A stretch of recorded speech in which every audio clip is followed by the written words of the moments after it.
एक तरह से गुलामी का पट्टा है। एक बेहतर जीवन की जो सेवा शर्तें हैं, उन शर्तों से वंचित कर देने की ये एक कोशिश है। तो अभी जीएसटी का स्लैब घटाया आपने, तो जीएसटी से वो मुक्त हो गया, तो वो स्वाभाविक है कि उसको 15,000 तो यूँ भी मिल जाए। उसके बाद फिर आपको साक्षात्कार का सामना करना है, तो भर्ती आप करेंगे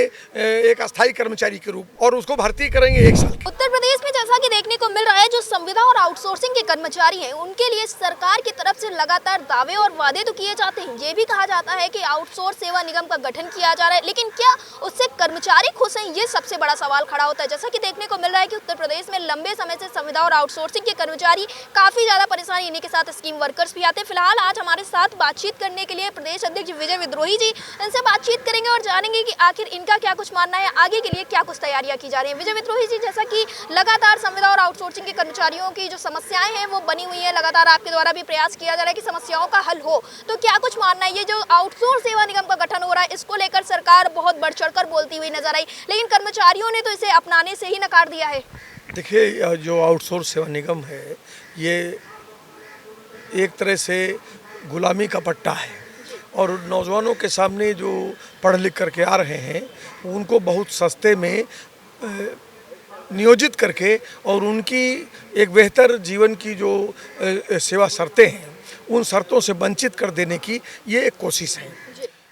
वो 3 साल के लिए भर्ती करेंगे, उसमें अगर ठीक से देखा जाए तो कहते हैं कि 1 साल के लिए भर्ती करेंगे, और भर्ती की प्रक्रिया को वो कह रहे हैं कि समूहगा की तरह ही भर्ती करेंगे। पहले आपको क्वालिफाइंग देना है, आप उसके बाद फिर आपको साक्षात्कार का सामना करना है। तो भर्ती आप करेंगे एक अस्थायी कर्मचारी के रूप में, उसकी सारी दक्षता का परीक्षण करने के बाद, और उसको भर्ती करेंगे 1 साल के लिए। और सेवा निगम की जो एजेंसीज़ हैं, कंपनीज़ हैं, जो मालिक और ठेकेदार हैं, वो ठेकेदार उनका एक्सटेंशन करेंगे अगले साल, फिर अगले साल, क्योंकि कंपनीज को ठेका ही 3 साल के लिए मिलने वाला है, ये वो निगम कहता है। वो कह रहे हैं कि हम 3 स्लैब उन्होंने दिया, एक स्लैब उन्होंने दिया 25,000 का, दूसरा स्लैब उन्होंने दिया 20,000 का, और तीसरा स्लैब उन्होंने दिया 18,000 का। तो 18,000 में वो चतुर्थ श्रेणी के कर्मचारी हैं, 20,000 में तृतीय श्रेणी के कर्मचारी हैं, और 2 श्रेणी के कर्मचारी यानी असिस्टेंट प्रोफेसर के लेवल के कर्मचारी हैं, जो 25,000 में है। अभी चूँकि ये स्लैब घटा है इसका जीएसटी का, तो जीएसटी का स्लैब घटा है, तो जो आप पहले जीएसटी काट लेते थे, अभी वो जो पहले उनको मिलना चाहिए था, वो जो सरकार के खजाने में जा रहा था, हिंदुस्तान में पहला नज़ीर है कि आउटसोर्सिंग कर्मचारी से सरकार पाने वाले उसके मेहनताने से, यानी उसके पारिश्रमिक से, उसको मुनाफा मानते हुए जीएसटी ले रही थी। तो अभी जीएसटी का स्लैब घटाया आपने, तो जीएसटी से वो मुक्त हो गया, तो वो स्वाभाविक है कि उसको 15,000 तो यूँ भी मिलने थे। कंपनी को आप देंगे 40,000, कंपनी को देंगे आप 60,000, मजदूर को देंगे आप 15,000, 16,000। उसमें भी एक खेल है कि 3 लाख, 2.5 लाख, 2 लाख रुपए दे के ये भर्ती किए जाते हैं, और कंपनी अगर डिस्क्वालीफाई हो गई, माने सरकार की गुडबुक से वो बाहर हो गई, तो पता लगा कि उसका 2.5 लाख गया, और वो ललितपुर में जो सिक्योरिटी गार्ड आंदोलन कर रहे हैं, कहीं नर्सेज आंदोलन कर रही, उनकी तरह आप करते रहिए, उसको कोई पूछने वाला नहीं है। जी, तो क्या 2027 के चुनाव में कोई बदलाव देखने को मिलेगा? क्योंकि विपक्ष तो लगातार वादा कर रहा है कि अगर हमारी सरकार आती है तो हम बहुत सारे बदलाव लाएंगे। वैसे तो सत्ता का चाल चरित्र एक जैसा ही होता है, सत्ता में आने के बाद अक्सर लोग अपने दावे और वादे भूल जाते हैं, लेकिन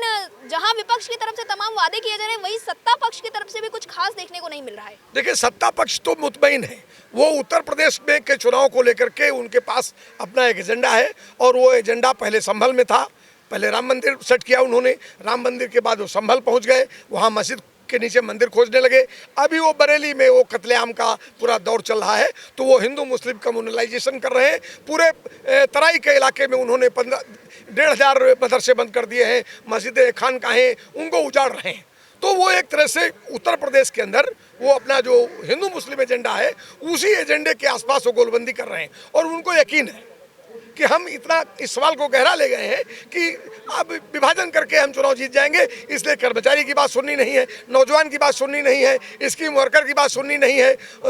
दलित की बात सुननी नहीं है, महिला की बात सुननी नहीं है, वो सबको रौंदेंगे, सब पे बुलडोजर राज का माने यही है कि पूरे डेमोक्रेटिक राइट्स को और जनता के जिंदा रहने के जो सुखमय जीवन का जो आर्टिकल 16 कहता है कि livelihood of any person can not be affected by any law, लेकिन उत्तर प्रदेश के अंदर उन्होंने बुलडोजर राज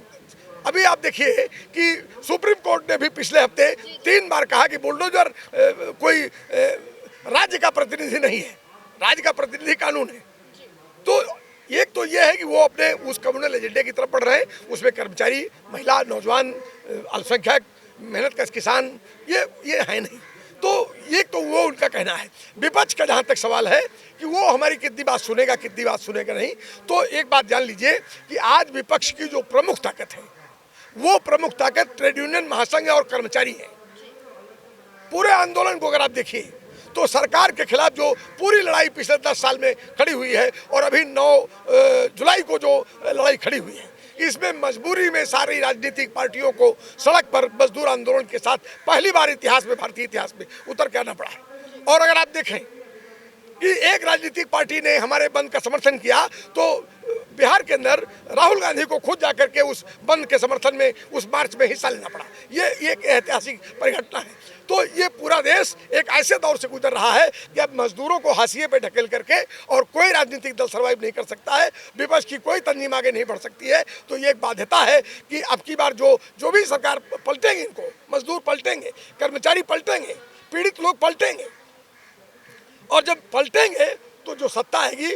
उसकी नकेल भी मजदूर आंदोलन के हाथ में होगी। जी, यानी कि आउटसोर्स सेवा निगम का जो लॉलीपॉप एक हिसाब से कर्मचारियों को दिया गया है वो बिल्कुल भी अपनाया नहीं जाएगा और कुछ नया ही सरकार को करना पड़ेगा। और खास करके मानदेय को लेकर, क्योंकि मानदेय को लेकर समस्याएं लगातार देखने को मिली। कोई भी विभाग हो, वो शिक्षा मित्रों, अनुदेशकों, सबके द्वारा यही बात कही जा रही है कि हमारा मानदेय समय से नहीं मिल रहा है, या तो ये कहा जा रहा है कि बहुत कम मानदेय है। देखिए, उत्तर प्रदेश के अंदर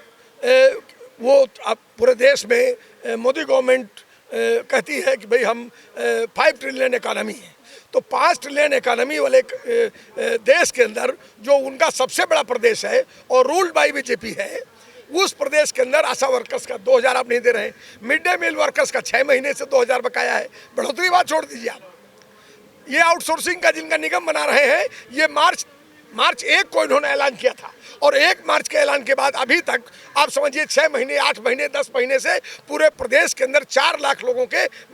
वेतन बकाया है। तो उत्तर प्रदेश का जो पैसा है वो जा कहाँ रहा है? वो सारा पैसा उन्हीं लोगों के पास जा रहा है जो कारपोरेट घराने हैं, जो बड़ी बड़ी एजेंसीज हैं, कंपनीज हैं, उनको वो गिफ्ट कर रहे हैं और आम आदमी को एक गुलाम की तरह उत्तर प्रदेश के अंदर खटाया जा रहा है। तो अभी ये सब एक यूनाइट आंदोलन की तरफ बढ़ेंगे और 27 करीब आते आते आपको दिखाई पड़ने लगेगा कि इनके सांप्रदायिक ध्रुवीकरण के रथ को ये मजदूर आंदोलन अपना सीना लगा के पीछे ढकेलेगा। हमारे साथ विजय विद्रोही जी मौजूद थे, जिनका साफ तौर पे यही कहना है कि 2027 में इस बार सत्ता पलट बिल्कुल देखने को मिलेगी, क्योंकि कर्मचारी बिल्कुल भी खुश नजर नहीं आ रहे हैं। आउटसोर्स सेवा निगम का गठन हो या फिर कोई और चीज हो, सरकार की तरफ से लगातार कर्मचारियों को बरगलाने का प्रयास किया जा रहा है, लेकिन इस बार कर्मचारियों ने ठान ली है कि सत्ता पलट होके रहेगा अगर उनके साथ कुछ बेहतर नहीं होता है। तो कैमरा पर्सन ज्ञान के साथ मैं वदिल्का, आप देख रहे हैं अटल टीवी।